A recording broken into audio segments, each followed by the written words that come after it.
बिस्मिल्लाहिर्रहमानिर्रहीम।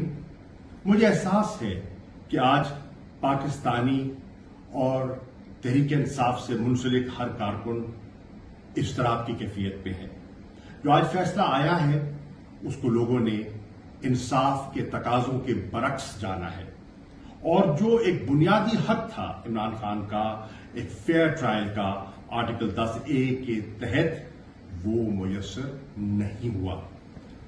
मुझे इज़्तिराब की कैफियत का इल्म है और हमने सबने मिलकर उनकी आजादी के लिए अपनी जद्दोजहद जारी रखनी है।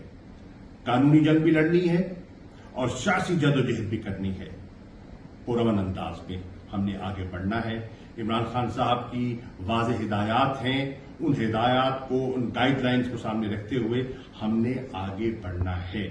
मेरी अभी कुछ पार्टी के सीनियर लीडर्स से मशावरत भी हुई है, टेलीफोन पर बात भी हुई है, और आज कोर कमेटी का इजलास भी मुनक्किद किया जा रहा है ताकि हमने आइंदा का लाएअमल क्या बनाना है उसको हम उस पर फाइनलाइज कर सकें।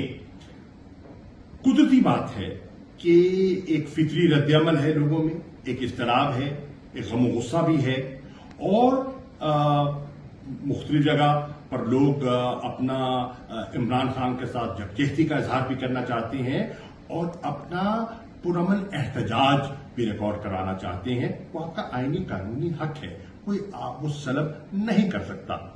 पुरअमन रहते हुए आप अपना हक इस्तेमाल कर सकते हैं।